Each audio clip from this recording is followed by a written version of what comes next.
Kohe-kohe on käes sõbrapäev ja meil raamatukogus on palju muinasjutte armastusest ja sõprusest.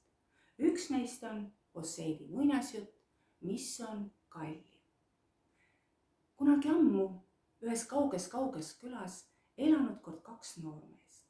Saanud need kaks noormeest omavahel kokku ja hakanud vaidlema, mis on inimesele kõige kallim.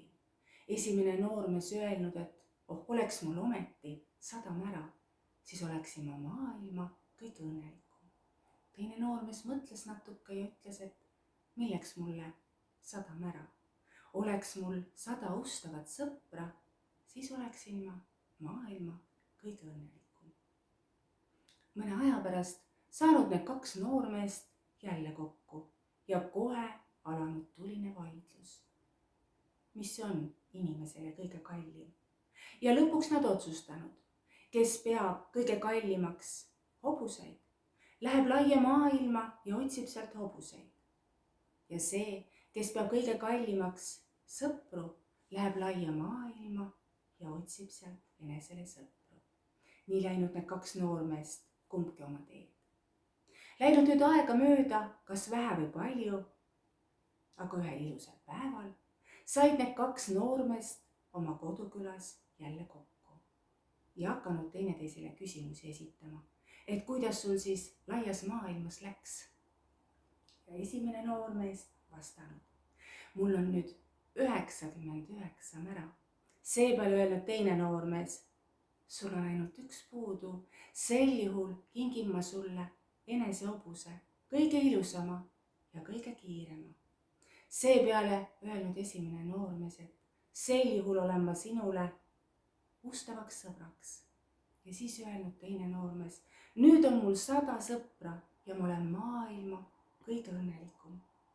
Esimene noormees läinud koju ema juurde ja öelnud, armas ema, ega ma ilmaasjata kaua võõrsil ei olnud laias maailmas, ma sain endale hobused.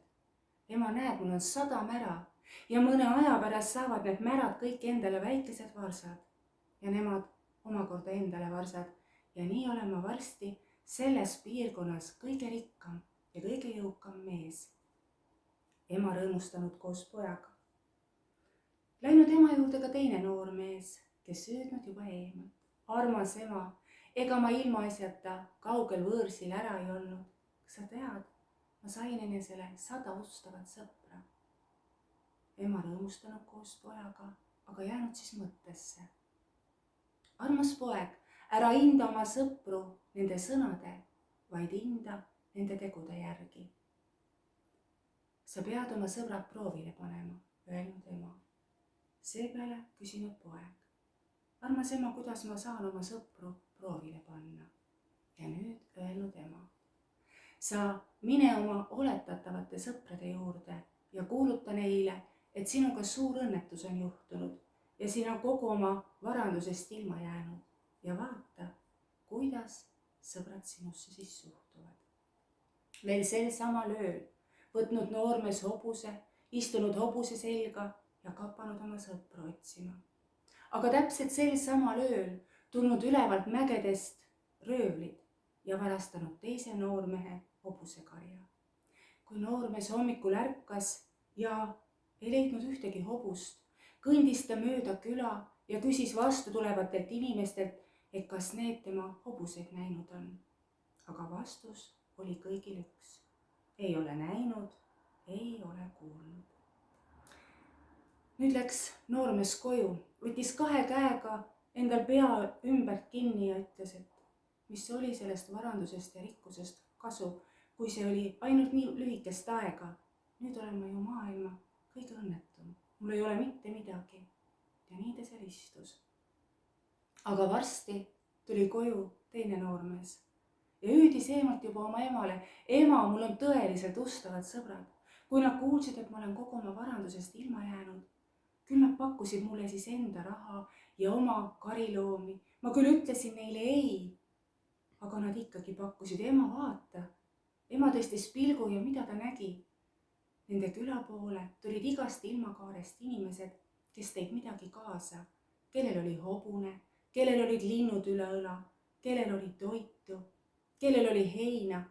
Seepeale panid ema ja poeg süüdlaslikult pilgu alla ja ütlesid, armsad inimesed, ärge tooge meile midagi, et panime teid tegelikult ainult proovile. Aga seepeale ütlesid inimesed, et ei, see kõik on teile, ärge põlake ära. Nad soovisid emale ja pojale õnne ja läksid oma teed. Siis ütles ema oma pojale, aga tead, et tol päeval, kui sina ära läksid, olid käinud röövlid ja viinud tema sõbra hobusekarja minema. Seepeale ütles noormees, ma lähen oma sõbra juurde ja kingin talle kogu selle varanduse, mis minu sõbrad praegu minule andsid. Ta läks oma sõbra juurde ja ütles, ära kurvasta ja saa aru, kui inimesel on sõber, siis ei jää ta mitte kunagi hätta. Teine noormees mõtles ja ütles, õigus. Nüüd näen seda ma isegi, et kallim kõigest ei ole mitte rikkus ega varandus, vaid see, kui sul on ustav sõber. Aitäh sulle ja ilusat sõbrapäeva!